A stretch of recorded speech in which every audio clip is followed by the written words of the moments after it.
सफ़र, जो पत्रकारिता का सफ़र था, 20 साल पत्रकार रहे, उसके बाद होता है कि नेताओं को टारगेट करते हैं पत्रकार और सवाल करते हैं उनसे, परंतु आप खुद ही नेता बन गए हैं। और जहाँ पर आपके विचारों की समानता मिल जाए वहाँ निश्चित तौर पर आपको कार्य करने में मजा आता है। और राजनीति एक बहुत ही चुनौती भरा क्षेत्र है।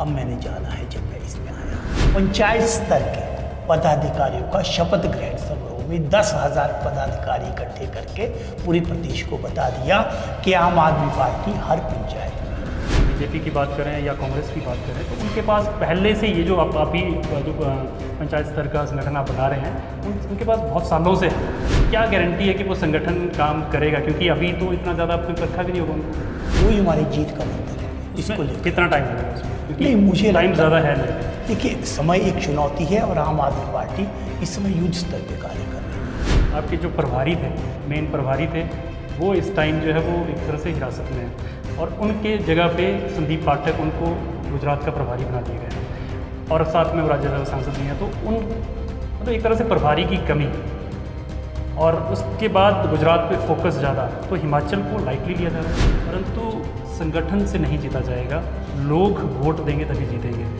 ऐसा क्या? क्योंकि अभी तक लोगों में कनेक्ट इतना ज़्यादा नहीं दिख रहा है। आप संगठन को मजबूत कर रहे हो, बट वो ऐसा लग रहा है कि आप 2027 वाले चुनावों को टारगेट करके चल रहे हैं।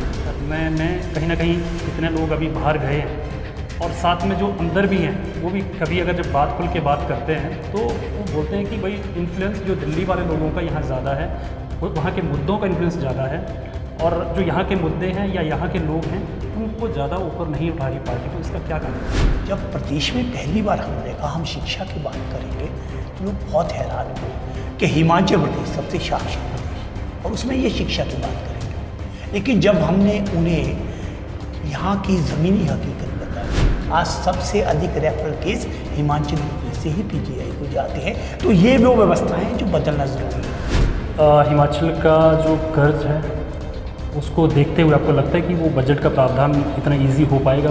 60% वोट से ऊपर है। फ्री वीज़ तो अनाउंस कर दिए, ऐसा पंजाब के पास है नहीं। अब आप 1 लाख करोड़ मांग रहे हैं दिल्ली से, प्रधानमंत्री जी से, तो वो बहुत ज़्यादा उसमें लगता नहीं कि लोग इससे थोड़ा सा हो जाते हैं कि भाई आप वायदे क्यों कर रहे हो अगर आपके पास पैसा है? तो ऐसा तो नहीं है कि जो 2 और चुनाव है गुजरात और हिमाचल के, उनको दिखाने, क्योंकि पंजाब का इम्पैक्ट हिमाचल पे होगा, ये पक्का है। तो उनको दिखाने के लिए कि हिमाचल के चुनाव निकल जाए तब तक फ्री करते हैं, उसके बाद खालिस्तान का वहाँ पर ज़्यादा बोलबाला होना पंजाब में और उसका जो इम्पैक्ट कहीं ना कहीं इधर भी लगे थे झंडे।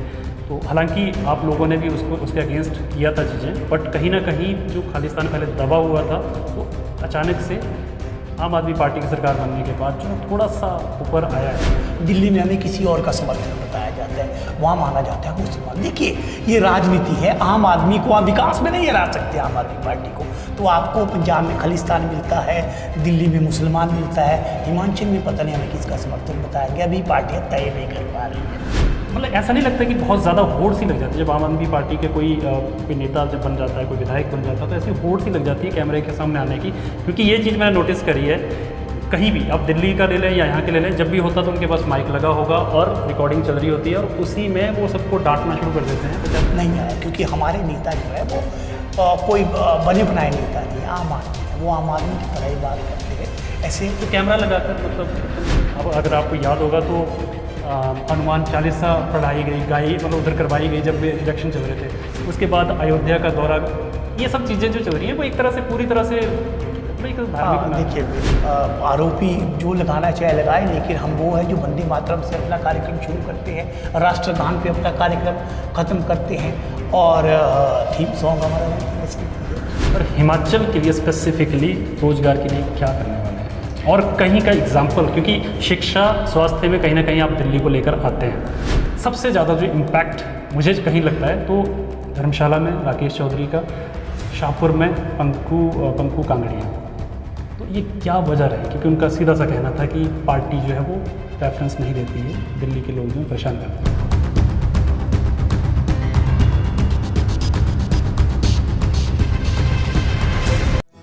कुंदन ज्वेलर्स धर्मशाला गद्दी संस्कृति से जुड़ा चांदी का हर एक गहना यहाँ उपलब्ध है। यहाँ आपको ऑर्डर पर बने अपने गहनों की निःशुल्क डिलीवरी भी करवा दी जाएगी। राजनीति और पत्रकारिता दो प्रतिद्वंदी हैं, और अगर कोई पत्रकार राजनीति करने लग जाए तो वो मान के चलिए कि उस क्षेत्र का या उस जगह का विकास नहीं होता है। परंतु अगर पत्रकार राजनीति में आ जाए तो ये डेफिनेट है कि वो बहुत अच्छा काम करेगा। तो आज इसी पर हम बात करेंगे, और हमारे साथ आज आम आदमी पार्टी के मुख्य प्रवक्ता, जो कि पिछले 20 साल जो हैं वो पत्रकार रहे हैं, एक बड़े पत्रकार रहे हैं, और उसके बाद राजनीति में आए हैं, तो राजनीति में भी उनको एक बड़ा चेहरा बनाया गया है। हमारे साथ आम आदमी पार्टी के मुख्य प्रवक्ता पंकज पंडित जी हैं, और उनसे हम जानेंगे कि आम आदमी पार्टी में क्या चल रहा है, कैसे पार्टी प्लान कर रही है कि आगे 2022 के जो चुनाव हैं उनको प्लान कर रही है, उनको लड़ने की कोशिश करेगी, या फिर 2024 को टारगेट कर रही है।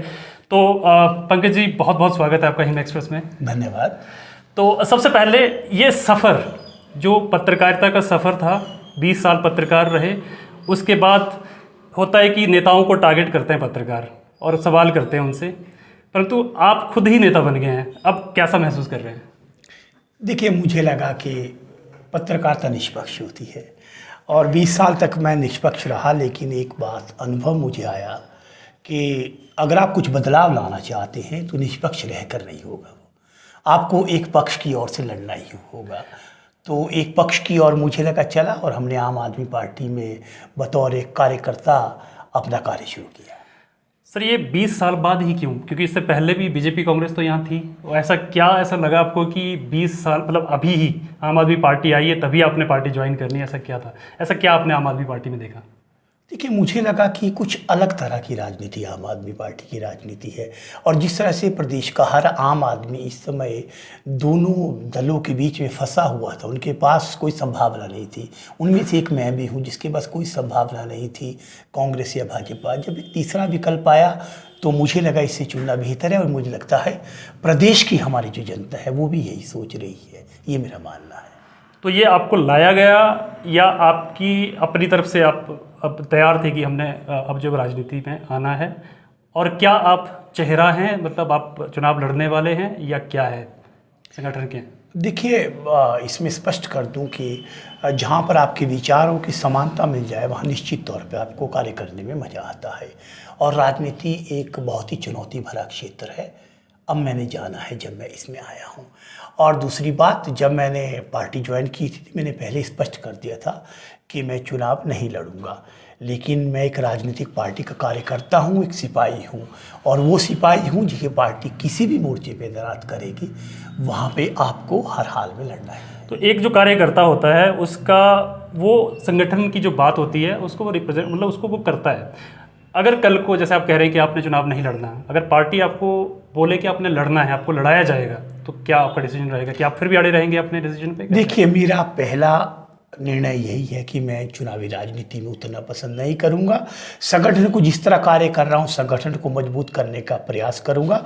बाकी पार्टी जो भी जिस तरह का आदेश देती रही आज तक, वो उस पर किसी तरह का सवाल नहीं हो सकता। चलिए, वो बात ठीक है। अब थोड़ा राजनीति की तरफ आते हैं। आम आदमी पार्टी कैसा चल रहा है? मतलब पार्टी क्या लगता है आपको, 2022 के लिए तैयार है, या फिर अभी बहुत मेहनत की ज़रूरत है?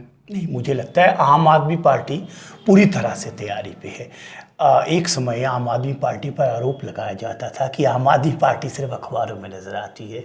अक्सर पत्रकारों का यही सवाल होता था कि आप प्रेस कॉन्फ्रेंस ही करते हैं, लेकिन आज हम गर्व से कहते हैं कि आम आदमी पार्टी हिमाचल प्रदेश की एकमात्र वो पार्टी है जिसने अपने पंचायत स्तर के पदाधिकारियों का शपथ ग्रहण समारोह में 10,000 पदाधिकारी इकट्ठे करके पूरे प्रदेश को बता दिया कि आम आदमी पार्टी हर पंचायत में है। अब हम ग्रामीण कमेटियां बनाकर हर घर में दस्तक दे रहे हैं।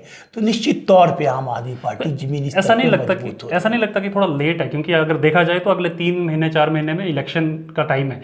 तो ये जो, क्योंकि बाकी दो जो पार्टियां हैं, बीजेपी की बात करें या कांग्रेस की बात करें, तो उनके पास पहले से ये जो आप अभी जो पंचायत स्तर का संगठन आप बना रहे हैं, उनके पास बहुत सालों से है, और उनको सिर्फ एक्टिव करना है चुनाव के टाइम में, चुनाव एक तरह से कार्यकर्ताओं या लोगों के घर जाने के लिए। तो आप अभी मतलब एक तरह से संगठन बना रहे हैं, उसके बाद वो संगठन जो है वो क्या गारंटी है कि वो संगठन काम करेगा? क्योंकि अभी तो इतना ज़्यादा आपने परखा भी नहीं होगा उनको।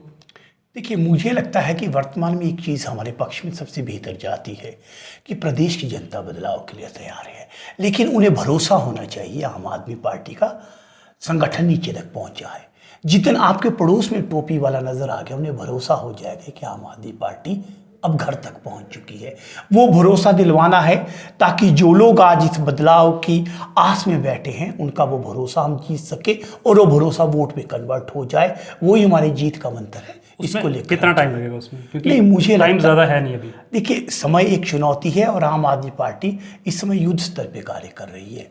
आपको हम 20 दिन में पंचायत स्तर के नीचे तक पहुंचने का हमने लक्ष्य रखा है और बहुत तेज़ी से हम कार्य कर रहे हैं। और हिमाचल प्रदेश में जिस गति से ये कार्य हो रहा है उससे निश्चित तौर पे हमारे पास चुनावी प्रचार में काफ़ी समय बचेगा।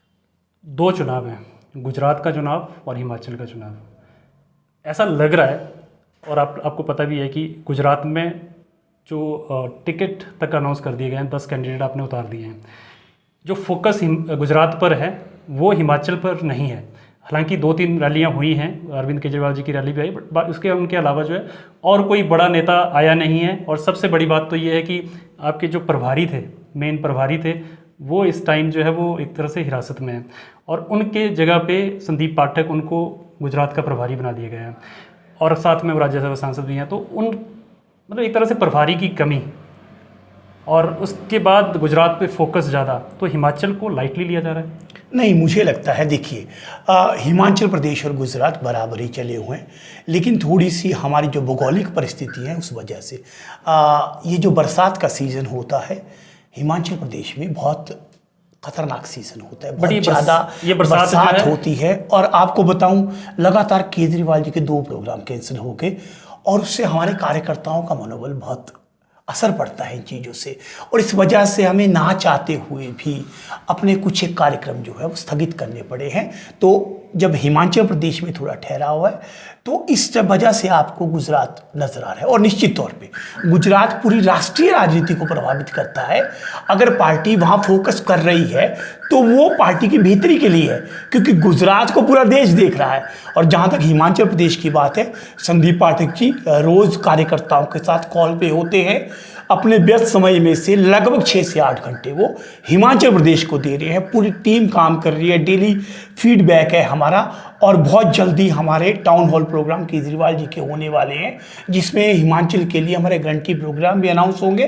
तो सभी प्रोग्राम इन लाइन हैं, लेकिन थोड़ा सा बरसात की वजह से हमारे 2-3 कार्यक्रम जो स्थगित हुए उसे थोड़ी सी बाधा पड़ी है, लेकिन अतिशीघ्र सब चीज़ें जो है वो टाइमलाइन हो जाएगी।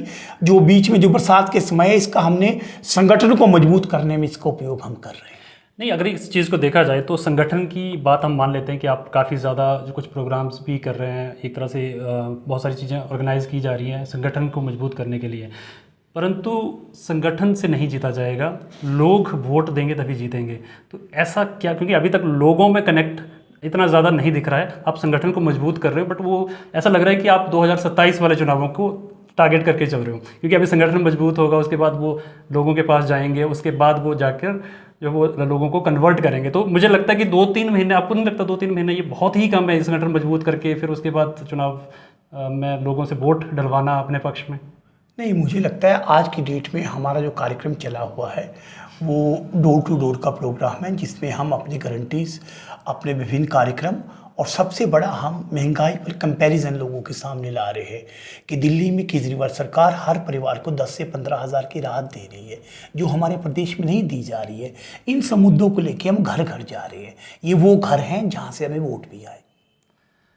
चलिए, कुछ चुनिंदा मुद्दे हैं जो अगर आप दिल्ली की बात करें तो दिल्ली में शिक्षा, स्वास्थ्य और ये जो कुछ बिजली पानी का जो मुद्दा है मेन फोकस रहा है, और उसी के दम पर जो है चुनाव जीता गया है दिल्ली में और जीतते आए हैं। और पंजाब में भी कहीं ना कहीं दिल्ली का जो इन्फ्लुएंस है बहुत ज़्यादा है, बट यहाँ स्थिति बहुत अलग है।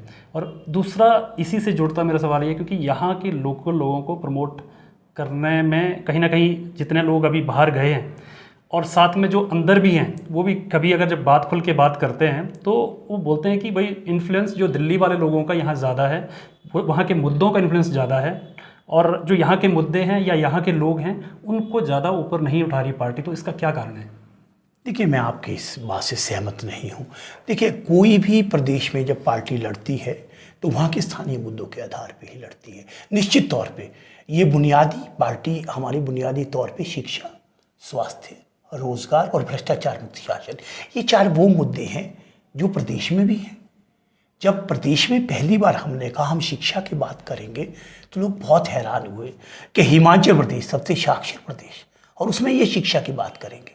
लेकिन जब हमने उन्हें यहाँ की ज़मीनी हकीकत बताई, जब हमने मुख्यमंत्री के घर के स्कूल लोगों के सामने पर्दाफाश किए, शिक्षा मंत्री के गृह क्षेत्र के स्कूलों के हालात बताए, दीवारें गिर रही है, टॉयलेट नहीं है, कहीं स्टाफ नहीं है, लोगों को लगा वाकई जानबूझकर यहाँ पे शिक्षा को दयनीय बनाया गया है ताकि निजी स्कूल बढ़े।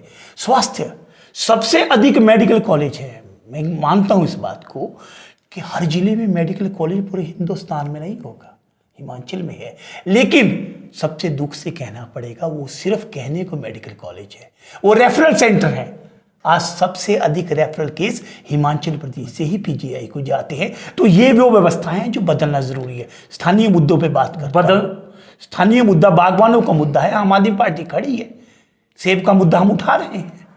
ठीक है, बदलने के लिए क्या रणनीति है? मतलब आप जो शिक्षा स्वास्थ्य, मैं मानता हूँ स्वास्थ्य का सबसे बड़ा एक, शिक्षा फिर भी मान लेते हैं कि चलो चल जाएगा, बट स्वास्थ्य के को लेकर क्योंकि एम्बुलेंस की सुविधा नहीं है या फिर हॉस्पिटल हैं तो वहाँ पे रेफरल हैं या फिर डॉक्टर नहीं होते हैं, तो भौगोलिक स्थिति ऐसी है कि बारिश हो जाती है, भूस्खलन कुछ भी है, तो ऐसी सिचुएशन से निपटने के लिए क्या कोई ऐसा ब्लूप्रिंट तैयार किया है? देखिए, निश्चित तौर पे सबसे पहला ब्लूप्रिंट होता है पैसा, बजट की व्यवस्था। बड़े दुख से कहना पड़ रहा है कि हमारे हिमाचल प्रदेश सरकार की प्राथमिकता में शिक्षा और स्वास्थ्य नहीं है। आप बजट देखिए, आप दिल्ली सरकार का बजट देखिए, जिस दिन आप हिंदुस्तान का हर राज्य 25% इन दोनों चीजों को देना शुरू कर देगा, समस्याएं खुद सुलझ जाएगी। आप दिल्ली का बजट का शिक्षा और स्वास्थ्य में देखिए, कंपैरिजन हिमाचल का कीजिए आप। हिमाचल का जो कर्ज है उसको देखते हुए आपको लगता है कि वो बजट का प्रावधान इतना इजी हो पाएगा? 65 करोड़ से ऊपर है। देखिए, कर्ज सबसे बड़ा मर्ज है और ये चुनौती है, पंजाब में हमने ली है, हम करके दिखाएंगे। जहाँ तक हिमाचल का सवाल है, हिमाचल को भी कर्ज के जंजाल से मुक्त करने के लिए हम भ्रष्टाचार मुक्त शासन सबसे बड़ा हमारा नारा है, उसी को हम प्राथमिकता पे लाएंगे और हिमाचल प्रदेश को कर्ज मुक्त करने के साथ साथ विकास की राह पर भी आगे बढ़ाना निश्चित तौर पे चुनौती है।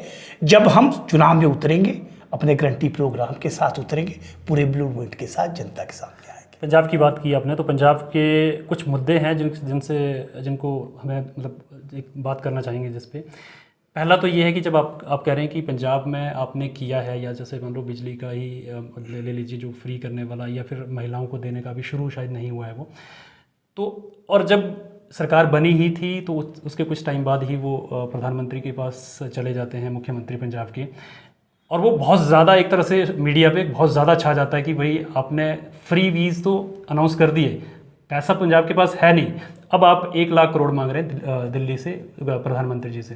तो वो बहुत ज़्यादा उसमें लगता नहीं कि लोग इससे थोड़ा सा वो जाते हैं कि भाई आप वायदे क्यों कर रहे हो अगर आपके पास पैसा ही नहीं है? तो देखिए, मुझे देखिए उससे एक इससे जुड़ता एक और है कि उससे पहले जब अरविंद केजरीवाल जी पंजाब में जब प्रचार कर रहे थे तो वो साफ कह रहे थे कि मैंने कैलकुलेशन की हुई है और ये पैसा है और ये ऐसा आएगा, इसी से करेंगे, बट वो ये जिक्र नहीं था कि PM के पास जाएंगे और पैसा मांगा जाएगा।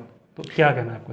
देखिए, मुझे लगता है कि हमारा जो ये कि फेडरल स्ट्रक्चर है, किसी भी राज्य का अधिकार है, वो अपने प्रधानमंत्री से नहीं मांगेगा तो क्या वो अमेरिका जाएगा? बट उससे पहले बात नहीं की, चुनाव से पहले क्यों नहीं बोला? नहीं, मुझे लगता है कि जब भी कोई भी हिंदुस्तान में किसी भी राज्य में चुनाव होते हैं, वो चाहे पश्चिम बंगाल हो, वो चाहे हिमाचल प्रदेश हो, वो चाहे पंजाब हो, वहाँ का मुख्यमंत्री एक प्रधानमंत्री से औपचारिक भेंट करता है और उसके बाद अपने राज्य के लिए वो राहत मांगता है।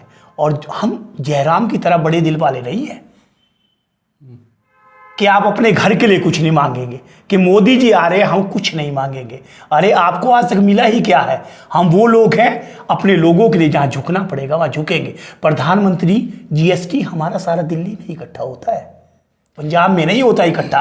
तो जितना प्रधानमंत्री पर अधिकार भाजपा के मुख्यमंत्रियों का है उतना ही भगवंत मान जी का भी है, और अपने प्रधानमंत्री से मानना आपकी शान के खिलाफ नहीं है, वो आपका अधिकार है। अपनी जनता के लिए जहां आपको झुकना पड़े आप झुकिए। मान लेते हैं इस बात को। अब इसी मुद्दे पे आगे बढ़ते हैं। अगर जो मांग की गई थी वो पैसा तो नहीं मिला, उसके बाद जो वायदे किए गए थे, जो गारंटीज दी गई थी, उनको पूरा करने की कवायद शुरू हो चुकी है। तो ऐसा तो नहीं है कि जो 2 और चुनाव हैं गुजरात और हिमाचल के, उनको दिखाने, क्योंकि पंजाब का इम्पैक्ट हिमाचल पे होगा ये पक्का है, तो उनको दिखाने के लिए कि हिमाचल के चुनाव निकल जाएं तब तक फ्री करते हैं, उसके बाद हटा देंगे, ऐसा कुछ तो नहीं? नहीं, मुझे नहीं लगता। हमने जो कहा है वो करके दिखाया है। मैं आपको बता दूं कि ये 3 महीने में हमने राजस्व 5,000 करोड़ बढ़ाया है पंजाब का। 5,000 करोड़, आंकड़े देखिए आप। ये 5,000 करोड़ में पंजाब में हमारे वादे निकल जाएंगे, मुफ्त बिजली, हर चीज़। हमने पहले कहा कि आप देखिए, जिस दिन सरकार की नीयत साफ हो जाएगी ना, मुझसे आज ये सवाल पूछा गया कि हिमाचल प्रदेश में क्यों नहीं लगता आपको बेहतर हो रहा है। मैंने कहा सरकार की नीयत ठीक नहीं है। जिस दिन किसी भी सरकार की नीयत साफ होगी वो सरकार बेहतर कार्य करेगी। हमने 5,000 इस तिमाही में बढ़ाया है, उससे हमने जो वादे किए वो पूरे करेंगे। पंजाब के कर्जे से निपटना चुनौती है, उसके लिए भी हम लगे हैं अतिशीघ्र। आपको इसके परिणाम भी सामने आएंगे और निश्चित तौर पे पंजाब हिमाचल को प्रभावित करता है। हिमाचल की जनता भी पंजाब की ओर देख रही है और पंजाब में जो जो हमने वादे किए थे उन्हें पूरा हम क्रमबद्ध तरीके से कर रहे हैं। मान लेते हैं 3 मेरे सवाल हैं, जो कि 3 एक तरह से मुद्दे हैं जो पंजाब से रिलेटेड। हालांकि हमें हिमाचल की बात करनी चाहिए और शायद हमारे व्यूअर्स भी ये सुनना चाहेंगे हिमाचल की बात करें, बट 3 मुद्दे जो कि जिन्होंने हिमाचल को बहुत ज़्यादा प्रभावित किया। पहला है सिद्धू मूसेवाले की हत्या, दूसरा है एक डॉक्टर का जो इंसिडेंट हुआ जिसमें कि आपके पंजाब के स्वास्थ्य मंत्री ने डॉक्टर को लेटा दिया गद्दे बेड पे, जो भी। तीसरा है खालिस्तान का वहाँ पर ज़्यादा बोलबाला होना पंजाब में, और उसका जो इम्पैक्ट कहीं ना कहीं इधर भी लगे थे झंडे। तो हालांकि आप लोगों ने भी उसके अगेंस्ट किया था चीज़ें, बट कहीं ना कहीं जो खालिस्तान पहले दबा हुआ था वो अचानक से आम आदमी पार्टी की सरकार बनने के बाद जो थोड़ा सा ऊपर आया है। ये 3 मुद्दे हैं, आपके एक लाइन का जवाब मेरे को उससे अगर आप दे पाएँ तो। देखिए, मुद्दों के हिसाब से चलता हूँ। सबसे पहले खालिस्तान का मुद्दा। देखिए, खालिस्तान के मुद्दे पे एकमात्र हमारी सरकार है जिसने कार्रवाई की है, और खालिस्तान समर्थकों को अंदर किया था जब दंगा हुआ था हिंदू महासभा और उसमें, और इतनी कड़ी कार्रवाई हमारी सरकार ने ही की थी। और अगर आम आदमी पार्टी का खालिस्तान इशू बनाना जो है वो भाजपा बनाती है, क्योंकि और को मुद्दा नज़र नहीं आता। आज तक ये बात दिल्ली में कभी नहीं उठती है। दिल्ली में हमें किसी और का समर्थक बताया जाता है, वहाँ माना जाता है मुसलमान। देखिए, ये राजनीति है। आम आदमी को आप विकास में नहीं हरा सकते, आम आदमी पार्टी को। तो आपको पंजाब में खालिस्तान मिलता है, दिल्ली में मुसलमान मिलता है, हिमाचल में पता नहीं हमें किसका समर्थक बताएंगे। अभी पार्टियाँ तय नहीं कर पा रही है। अब दूसरा मुद्दे पे आता हूँ। दूसरा मुद्दा है सिद्धू मूसेवाला। देखिए, सिद्धू मूसेवाला निश्चित तौर पे ये बहुत दुखद हत्याकांड था, लेकिन पंजाब सरकार ने कार्रवाई की है और ये इनकाउंटर के बाद अब सब लोग अंदर हैं या मारे गए हैं। और उसके बाद हमने पंजाब की सुरक्षा व्यवस्था को बेहतर करने के लिए 4,000 करोड़ रुपए का बजट में प्रावधान किया है। पिछले 20 साल से पंजाब पुलिस के बजट में बढ़ोतरी नहीं की थी। हमने 4,000 करोड़ रुपए CCTV, आधुनिक हथियार, सब कुछ से लैस करेंगे हमने अपने साइबर क्राइम पे कंट्रोल करने के लिए अलग साइबर कंट्रोल सेल, बड़ी चीज़ें इसमें डाली जा रही हैं ये। और तीसरा, राजनीतिक हस्तक्षेप। पंजाब की जेलों को जो सो कॉल्ड गैंगस्टर थे उनको आपने वहाँ रखने के लिए VIP फैसिलिटीज़ दी थी। आपने सुना ही होगा कि मुख्तार अंसारी को यहाँ रखा गया था। तो ये सब चीज़ें आई हैं। जेलों से बुरे चलते थे, तिहाड़ से चलता है। तो इन सब चीज़ों, देखिए 3 महीने में कोई सरकार आती है और ये जो आपने व्यवस्था पिछले 50 सालों से खराब किया, कुछ वक्त तो हमें दीजिए। ये सब इसीलिए हुआ कि पिछले लोगों ने उन्हें शय दी थी। वक्त की आपने बात की तो मैं ये क्योंकि देखो क्या होता है कि जो जिस तरीके से जो एक्सपेक्टेशन आम आदमी पार्टी से एक मुद्दा रह गया आपका। हाँ, डॉक्टर वाला। डॉक्टर राय बहादुर हैं, सबसे बड़े स्पाइन सर्जन है, निश्चित तौर पे VC हैं। उन पर पंजाब के मुख्यमंत्री ने खुद कहा कि मेरे पिताजी का ऑपरेशन उन्होंने किया है, मैं व्यक्तिगत रूप से उनसे बात करूंगा और राय बहादुर जी हमारी संपत्ति उन्हें जाने नहीं देंगे। करने क्यों दिया? वो क्यों हुआ क्यों? देखिए, मुझे लगता है वो एक औचक निरीक्षण था और वहाँ गद्दे के हालात वैसे थे। उन्हें कहा कि आप लेट कर बताइए। लटाया गया, जबरदस्ती लटाया गया। नहीं, मुझे लगता है कि वो एक क्षणिक वो चीज़ थी, लेकिन जब मुख्यमंत्री ने खुद आके किस चीज़ पर स्पष्टीकरण दिया है उसके बाद मेरा बयान या किस तरह का सवाल कोई मायना नहीं रखता है। मतलब ऐसा नहीं लगता कि बहुत ज़्यादा होड़ सी लग जाती है जब आम आदमी पार्टी के कोई नेता जब बन जाता है, कोई विधायक बन जाता है, तो ऐसी होड़ सी लग जाती है कैमरे के सामने आने की। क्योंकि ये चीज़ मैंने नोटिस करी है, कहीं भी आप दिल्ली का ले लें या यहाँ के ले लें, जब भी होता तो उनके पास माइक लगा होगा और रिकॉर्डिंग चल रही होती है और उसी में वो सबको डांटना शुरू कर देते हैं। बेचारा बंदा सही है गलत है और वो बोल पाए ना बोल पाए, उसका कोई एट द स्पॉट जो एक तरह से मुझे लगता है कि इस मामले में आप उत्तर प्रदेश का उदाहरण नहीं, वो तो किसी को भी डांट देते हैं मुख्यमंत्री। वो आपने देखा होगा कितने अधिकारी हमारे आज तक दुर्व्यवहार का बहुत कम मामले, कभी भी ऐसा मामला आम आदमी पार्टी का नहीं आया, क्योंकि हमारे नेता जो है वो कोई बने बनाए नेता नहीं, आम आदमी है, वो आम आदमी की तरह ही बात करते हैं। ऐसे तो कैमरा लगाकर मतलब एकदम देखिए, मुझे लगता है कि जहाँ भी आज का दौर सोशल मीडिया का दौर है, लगभग जहाँ भी आप जाते हैं वहाँ पे लोग सोशल मीडिया पे हर चीज़ चलती है, तो आपको ऐसा लगता है, पर मुझे लगता है ऐसी किसी प्लानिंग के साथ नहीं मुझे लगता नहीं है। माइक जब लगा होता है तो वो स्पेसिफिकली लगाया गया होता है। जब अगर कोई मंत्री गया है, कोई विधायक, मेरे ध्यान में ऐसा कोई मामला नहीं है। ऐसा आपने ऐसा देखा होगा तो मैं चलिए कोई नहीं है। तो मुझे ये भी लगा कि आप जब यूपी से आप कंपैरिजन कर रहे हो तो कहीं एक तरह से टक्कर बराबरी नहीं, बराबरी की टक्कर नहीं। मुझे लगता है दुर्व्यवहार के मामले अलग बात है, हर आदमी का एक माइंड सेट होता है काम करने का। हम हर मंत्री का दृष्टिकोण दूसरे यहाँ नहीं मिला सकते। बाकी आरोप प्रत्यारोप की राजनीति तो आपको पता है चलती ही रहती है। अच्छा, इसके अलावा थोड़ा सा देश की राजनीति पे भी जाते हैं। अरविंद केजरीवाल जी का जो विज़न है या जो उनकी शायद नेक्स्ट एक्सपेक्टेशन जो एक्सपेक्ट कर रहे हैं, वो 2024 में वो पीएम के दावेदार अपने आप को प्रेजेंट कर रहे हैं। हालांकि बात बोल नहीं रहे हैं, जिस तरीके से पार्टी काम कर रही है ऐसा लग रहा है कि वो अपने आप को उस फ्रंट पे, क्योंकि जिस तरीके से गुजरात को टारगेट किया जा रहा है और बाकी प्रदेशों में भी काम हो रहे हैं, तो वो एक तरह से प्लानिंग के साथ चल रहे हैं। अब सबसे बड़ी बात आ जाती है विचारधारा की। तो बीजेपी की विचारधारा राष्ट्रवाद, हालांकि क्या है उसमें नहीं जाएंगे हम, वो अपने आप को राष्ट्रवादी प्रेजेंट करते हैं। पहले अरविंद केजरीवाल जी या आम आदमी पार्टी क्या अपने आप को एक नॉर्मल रखते थे कि कोई किसी स्पेसिफिक विचारधारा। अब देखा जाए तो वो लगातार जो है मंदिरों में जाना, ऐसे चीज़ें कर रहे हैं जो कि हिंदुओं को एक तरह से ना एक साथ करने की कोशिश कर रहे हैं। तो वो क्या है, मतलब वो टारगेट स्पेसिफिकली प्रधानमंत्री मोदी को कर रहे हैं? ऐसा नहीं है। हमारी जो विचारधारा है वो राष्ट्रवाद की है, बट उससे पहले नहीं थी। ये अभी जो चुनाव हुए हैं, दो सेकेंड टर्म के चुनाव हुए हैं दिल्ली में, उसके बाद और उसके अभी जो सिचुएशन बनी हुई है अब हुआ है। पिछले अगर 5 साल देखें, 2014-15 के बाद देखें तो ऐसा नहीं था। वो सबको साथ लेकर चलते थे। अभी क्या है, स्पेसिफिक हो गया है कि हमें अब अगर आपको याद होगा तो हनुमान चालीसा पढ़ाई गई, मतलब उधर करवाई गई जब इलेक्शन चल रहे थे। उसके बाद अयोध्या का दौरा, ये सब चीज़ें जो चल रही हैं वो एक तरह से पूरी तरह से मतलब धार्मिक। देखिए, मेरा इसमें एक ही बात कहनी है कि हम कट्टर देशभक्त पार्टी है। ये वो पार्टी है जो सबसे पहले जो है वो हम तिरंगा यात्रा हम ही निकालते थे। हमें देखने के बाद भाजपा को भी हर घर में तिरंगा लहराने की याद आ रही है। अच्छी बात नहीं, पहले हमारा अभी निकाल रहे हैं आप जो नहीं, ये कुछ टाइम हुआ है जो 2019 नहीं, हम आंदोलन से निकली पार्टी है जो तिरंगे के नहीं, हम वो पार्टी है जो आंदोलन से निकली है और वो तिरंगे के साथ ही वो पूरा आंदोलन चला था। तब से लेकर के आम आदमी पार्टी ने तिरंगा कभी नहीं, देखिए, और खुशी की बात यात्रा निकालना, स्पेसिफिक कर देना है, मतलब एक विचारधारा को देखिए फोकस करना। बिल्कुल, हम तिरंगा हमारे साथ है और हमारा जो है भगत सिंह के हम नक्शे कदम पे चलने वाले लोग हैं। वो तो अभी की बात होगी और नहीं, अभी की नहीं, हमारे आप देखेंगे शुरू से ही हम इसी विचारधारा पे चले हैं। और निश्चित तौर पे हम पर आरोपी जो लगाना चाहे लगाए, लेकिन हम वो हैं जो वंदे मातरम से अपना कार्यक्रम शुरू करते हैं, राष्ट्रगान पे अपना कार्यक्रम ख़त्म करते हैं और थीम सॉन्ग हमारा रंग बसंती है। तो अब इसके बाद भी अगर किसी सवाल का जवाब देना पड़े तो मुझे लगता है ये तो फिर हमारे साथ बहुत ही ज़्यादा ज्यादती। हिमाचल की तरफ बढ़ते हैं। चलिए, सवाल आते रहेंगे क्योंकि जिस तरीके की राजनीति चल रही होती है उसी से सवाल निकलते हैं। हिमाचल की तरफ बढ़ते हैं।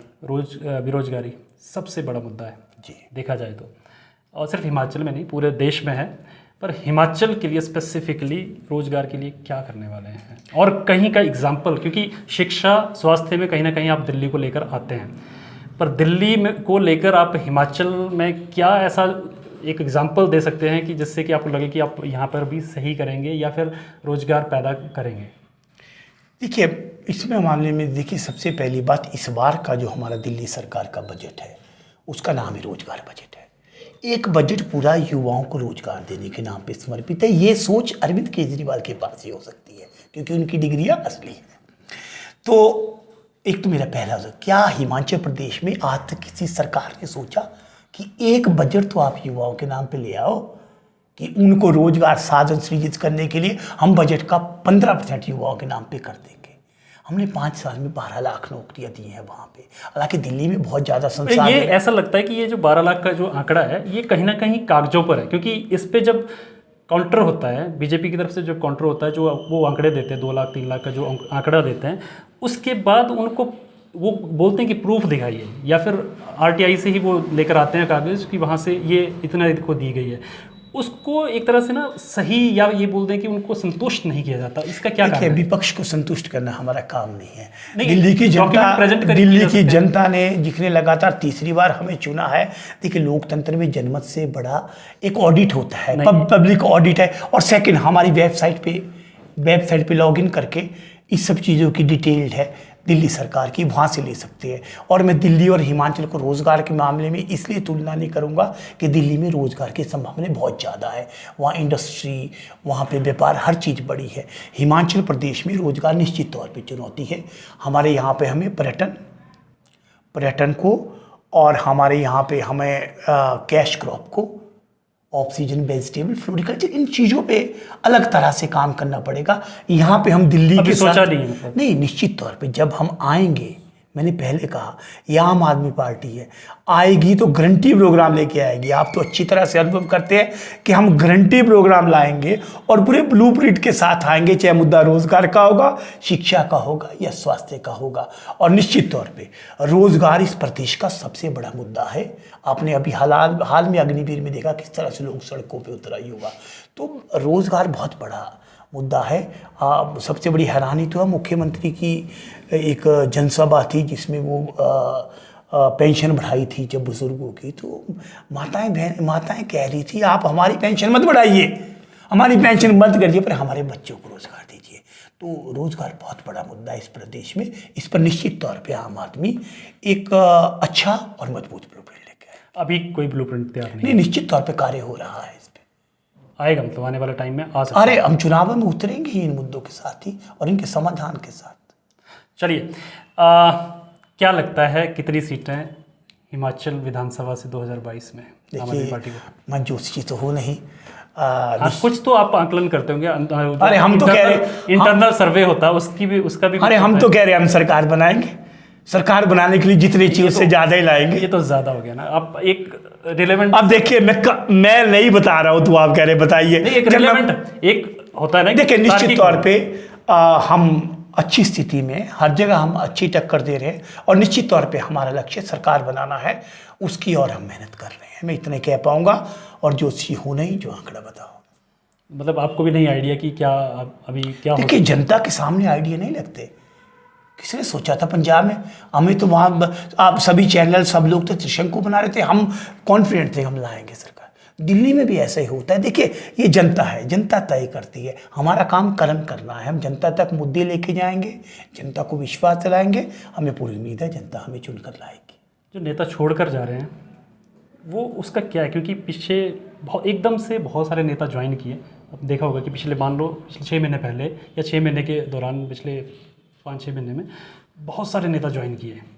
एकदम से ऐसा लग रहा था कि बहुत सारे नेता जो ज्वाइन करें आम आदमी पार्टी में जा रहे हैं सारे। और बहुत सारी ऐसी भी अफवाहें उड़ी कि बहुत बड़े बड़े नेता भी आएंगे। मंडी की रैली में बोला गया कि कोई बहुत बड़ा चेहरा ज्वाइन करेगा, चंबी की रैली में बोला गया कि बहुत बड़ा चेहरा ज्वाइन करेगा। कुछ ज्वाइन किए जो उन रैलियों में नहीं किए, दिल्ली जाकर ज्वाइनिंग की, अरविंद केजरीवाल के साथ या उन बड़े लीडर्स के साथ फ़ोटो खिंचवाई, वहाँ पे प्रेस वार्ता की, सारी चीज़ें की। उसके बाद अचानक से लोग छोड़ने लगे, जिनमें सबसे ज़्यादा जो अभी संख्या बोली जाए तो जिला परिषद है, जो अभी 2-4 तो मेरे को ध्यान है कि एक इधर से छोड़े, एक तो बीजेपी के कार्यकर्ता थे शायद बटियाल साइड से, वो छोड़े। दूसरा एक जसवंत करके नाम था, वो छोड़े। और भी लोग हैं जो छोड़ रहे हैं। सबसे ज़्यादा जो इम्पैक्ट मुझे कहीं लगता है तो धर्मशाला में राकेश चौधरी का, शाहपुर में पंकु कांगड़िया। तो ये क्या वजह रही? क्योंकि उनका सीधा सा कहना था कि पार्टी जो है वो प्रेफरेंस नहीं देती है, दिल्ली के लोग जो परेशान करते हैं? देखिए, मुझे लगता है राजनीति में हर आदमी का अपना अपना अलग दृष्टिकोण होता है। कोई भी आदमी राजनीतिक दल में आता है तो अपने एक इंडिविजुअल टारगेट लेके आता है, निजी लक्ष्यों के साथ आता है। और ये राजनीति है, ऐसा ज़रूरी नहीं है जो आप सोच के आए वो सब संभावनाएं आपको वहाँ पे नज़र आए। उन्हें आम आदमी पार्टी में अपनी संभावनाएं नज़र नहीं आई हुई होगी शायद, और आम आदमी पार्टी कभी किसी का निजी कैरियर बनाने में भरोसा भी नहीं रखती है, तो उन्हें यहाँ बेहतर नहीं लगा, जहाँ बेहतर लगा वो चलेगी। वो आए भी बिना शर्तों के थे और गए भी बिना शर्तों के हैं। इसी का नाम राजनीति है। चलिए एक नंबर बता दीजिए फाइनली, कितना, क्या लगता है कितनी सीटें? देखिए, मैं नंबरों पे भरोसा नहीं करता हूँ, मैं बहुमत पे भरोसा करता हूँ। आपको इतना ज़रूर कहूँगा, बहुमत के साथ आएंगे। चलिए, बहुत बहुत शुक्रिया हिम एक्सप्रेस टीवी से जुड़ने के लिए। तो दोस्तों, ये हमारे साथ पंकज पंडित जी, जो कि मुख्य प्रवक्ता हैं आम आदमी पार्टी के हिमाचल प्रदेश में, बेबाकी से जवाब दिए इन्होंने सवालों के जो भी सवाल थे। बहुत बहुत शुक्रिया हम इनका करना चाहेंगे, और साथ में ये चर्चा जो चुनावी चर्चा है लगातार चलती रहेगी। बाकी लोगों से भी हम बात करेंगे, बाकी जो नेता हैं उनसे भी बात करेंगे। और बहुत शुक्रिया जुड़ने के लिए, धन्यवाद। धन्यवाद। पीताम्बरा मोबाइल, कोतवाली बाजार, धर्मशाला। यहाँ आपको सभी तरह के brand new mobile, second hand mobile, smart watch और मोबाइल फोन से संबंधित हर प्रकार का सामान उचित मूल्य पर पूरी गारंटी के साथ मिलेगा।